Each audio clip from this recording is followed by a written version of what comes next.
ياسين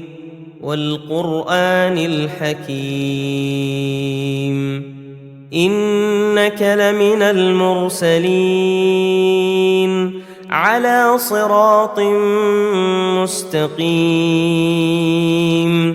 تنزيل العزيز الرحيم لتنذر قوما ما أنذر آباؤهم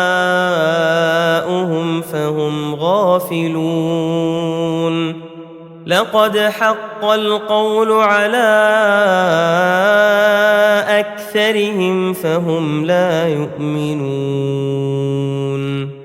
إنا جعلنا في أعناقهم أغلالا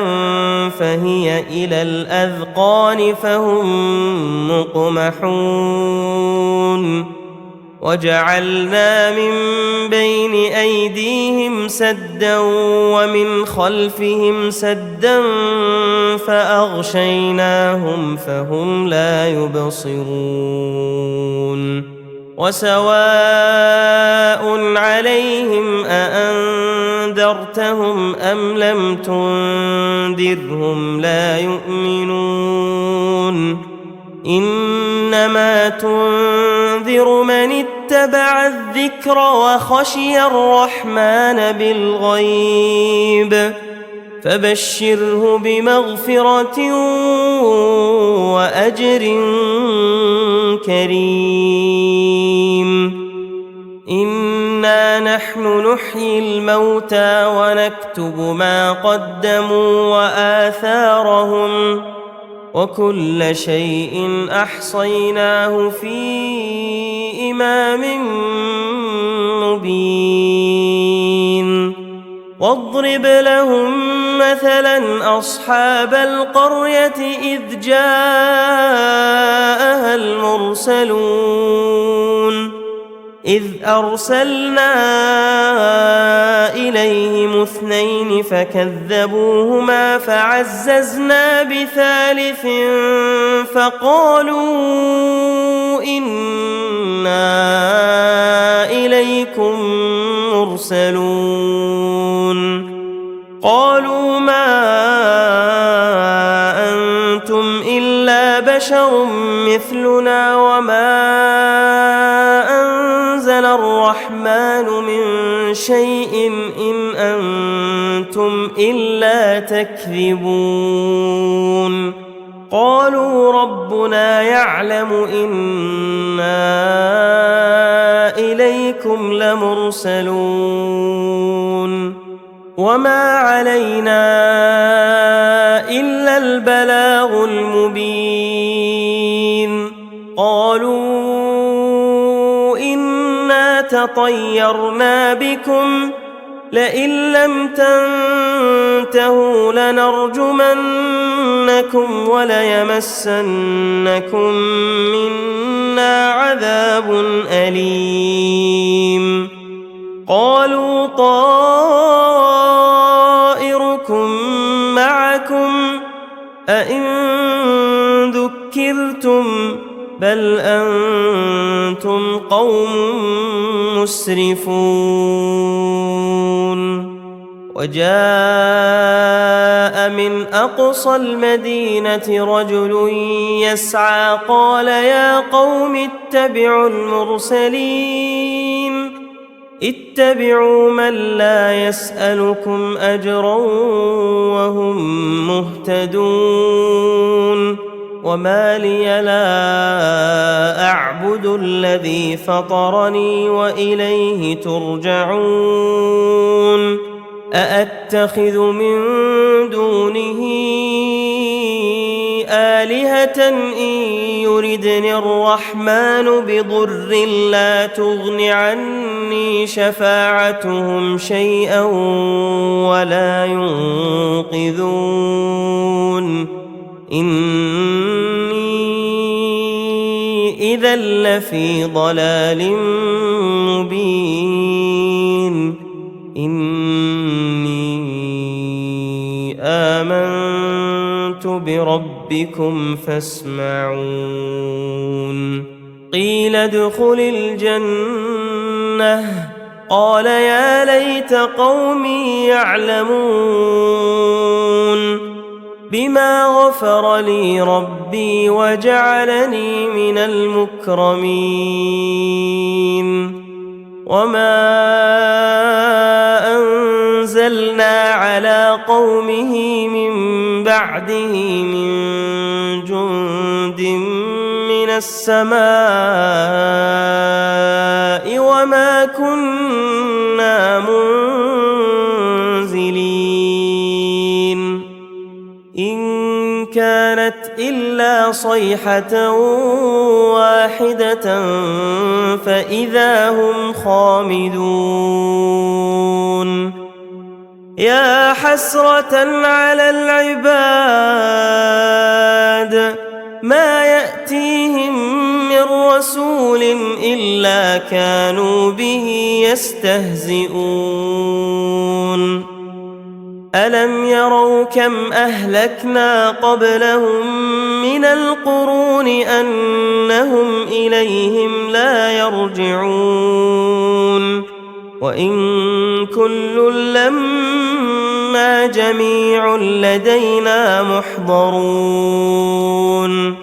وآية لهم الأرض الميتة أحييناها وأخرجنا منها حبا فمنه يأكلون وجعلنا فيها جنات من نخيل وأعناب وفجرنا فيها من العيون ليأكلوا من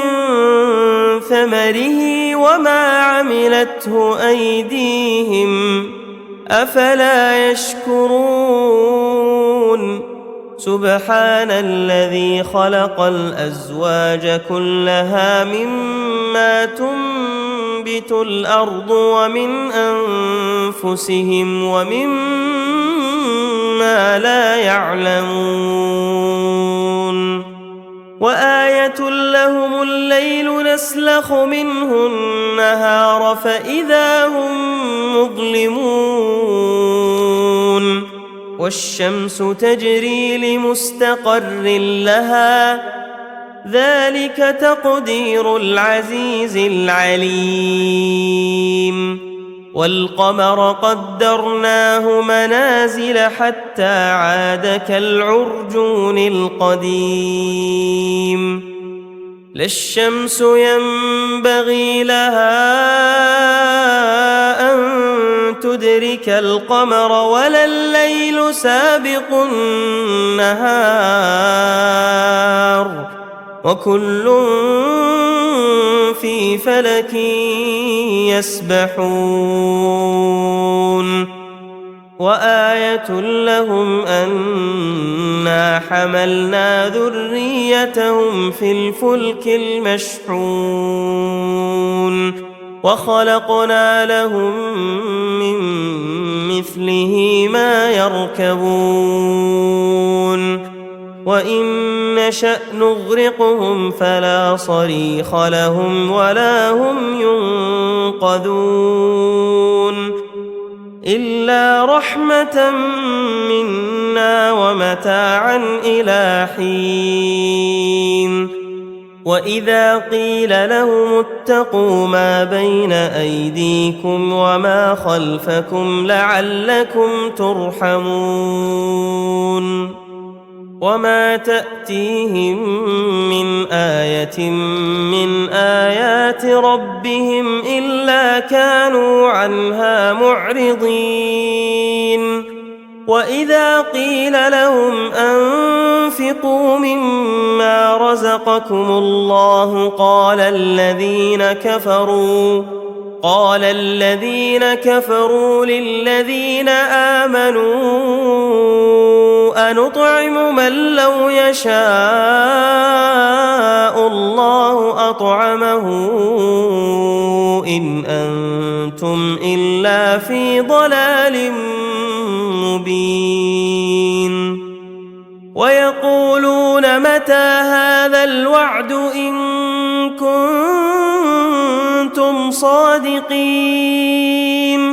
ما ينظرون إلا صيحة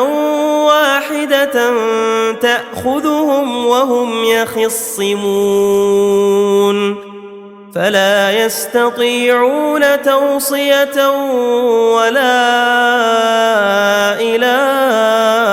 أهلهم يرجعون ونفخ في الصور فإذا هم من الأجداث إلى ربهم ينسلون قالوا يا ويلنا من بعثنا من مرقدنا هذا ما وعد الرحمن وصدق المرسلون إن كانت إلا صيحة واحدة فإذا هم جميع لدينا محضرون فاليوم لا تظلم نفس شيئا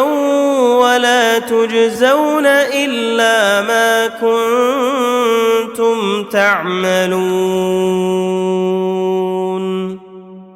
إن أصحاب الجنة اليوم في شغل فاكهون هم وأزواجهم في ظلال على الأرائك متكئون لهم فيها فاكهة ولهم ما يدعون سلام قولا من رب رحيم وامتازوا اليوم أيها المجرمون ألم أعهد إليكم يا بني آدم ألا تعبدوا الشيطان إنه لكم عدو مبين وأن اعبدوني هذا صراط مستقيم ولقد أضل منكم جبلا كثيرا أفلم تكونوا تعقلون هذه جهنم التي كنتم توعدون اصلوها اليوم بما كنتم تكفرون اليوم نختم على أفواههم وتكلمنا أيديهم وتشهد أرجلهم بما كانوا يكسبون ولو نشاء لطمسنا على أعينهم فاستبقوا الصراط فأنى يبصرون ولو نشاء لمسخناهم على مكانتهم فما استطاعوا مضيا ولا يرجعون ومن نعمره ننكسه في الخلق أفلا يعقلون وما علمناه الشعر وما ينبغي له إن هو إلا ذكر وقرآن مبين لينذر من كان حيا ويحق القول على الكافرين أولم يروا أنا خلقنا لهم مما عملت أيدينا أنعاما فهم لها مالكون وذللناها لهم فمنها ركوبهم ومنها يأكلون ولهم فيها منافع ومشارب أفلا يشكرون واتخذوا من دون الله آلهة لعلهم ينصرون لا يستطيعون نصرهم وهم لهم جند محضرون فلا يحزنك قولهم إنا نعلم ما يسرون وما يعلنون أولم ير الإنسان أنا خلقناه من نطفة فإذا هو خصيم مبين وضرب لنا مثلا ونسي خلقه قال من يحيي العظام وهي رميم قل يحييها الذي أنشأها أول مرة وهو بكل خلق عليم الذي جعل لكم من الشجر الأخضر نارا فإذا أنتم منه توقدون أوليس الذي خلق السماوات والأرض بقادر على أن يخلق مثلهم بلى وهو الخلاق العليم إنما أمره إذا أراد شيئا أن يقول له كن فيكون فسبحان الذي بيده ملكوت كل شيء وإليه ترجعون